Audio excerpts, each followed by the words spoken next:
కర్మయోగము. భగవానుడిలా అంటున్నాడు, నియతం కురు కర్మత్వం కర్మజ్యాయ అకర్మణ శరీరయాత్రాపి చ తేన ప్రసిద్ధేద కర్మణ. అర్జున, నీవు శాస్త్రము నిర్దేశించిన విధముగా కర్మలను ఆచరింపు. కర్మలను ఆచరింపకుండా ఉండడం కన్నా కర్మలను చేయటమే శ్రేష్టం. ఎందుకంటే కర్మలను చేయకున్న నీ శరీర నిర్వహణ కూడా సాధ్యం కాదు. విద్యుక్త ధర్మం ప్రకారం కర్మ చేయమని భగవానుడు అర్జునుడికి ఉపదేశిస్తున్నాడు. కర్మ చేయుట మరియు చేయింది సత్కర్మ అయి అది భగవదర్పణం కావిస్తే ఇంకా ఉత్తమం అని పరమాత్మ ఆదేశం. దేహ నిర్వహణకైనా కర్మ చేయడం అనేది తప్పనిసరి అయినప్పుడు దాని కొరకై కర్మను ఆచరించుతూ నైష్కర్మ సిద్ధిని సాధించే ప్రయత్నం చేయాలి. కర్మ చేయింది చిత్తశుద్ధి కలగదు. చిత్తశుద్ధి లేక జ్ఞానం అంకురించదు. జ్ఞానము లేక మోక్షమే లేదు. యజ్ఞార్థాత్ కర్మణ అన్యత్ర లోకోయం కర్మబంధన తదర్థం కర్మ కౌంతేయ ముక్త సంగ సమాచర. అర్జున, యజ్ఞార్థం కాక ఇతర కర్మలు చేయడం వల్ల మనుషులు కర్మబంధాల్లో చిక్కుకుంటున్నారు. కనుక నీవు విషయములందు ఆసక్తి లేని వాడవై యజ్ఞార్థమే కర్మలను ఆచరింపు.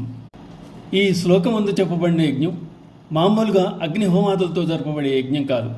ఇది భగవత్ ప్రీతికరమైన పరహితమైన కర్మ. ఇది అందరికీ అందుబాటులో ఉన్న క్రియ. ఫలాపేక్షరహితంగా జరపబడేది కనుక బంధంలో పడవేది. నిష్కామ కర్మ మోక్షహేతువు. ఒకే కర్మ సంగమంతో చేసిన బంధం సంగరహితంగా చేసిన మోక్షం ఇయ్యగలదు. అదేవిధంగా స్వార్థమునికై చేస్తే బంధం, భగవదర్థం పరహితం కోరి చేస్తే మోక్షం కలుగుతాయి. భగవానుడు అందుకని కర్మలో దోషం లేదు, దానిని ఆచరించే విధానంలోనే దోషం కలదని చెప్పి ఉన్నాడు.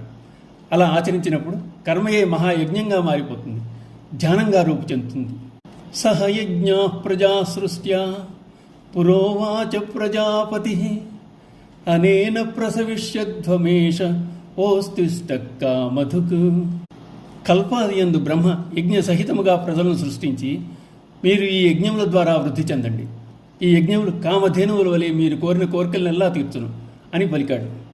భగవంతుడు ప్రాణికోటిని ఎప్పుడు సృష్టించాడో అప్పుడే మనుష్యుడు బంధం నుండి ముక్తుడొకటుకు తరుణోపాయమును తెలిపి మోక్ష సాధనలు కూడా స్వధర్మ రూప యజ్ఞరూపమును సృష్టించాడని ఈ శ్లోకంలో చెప్పబడుతోంది.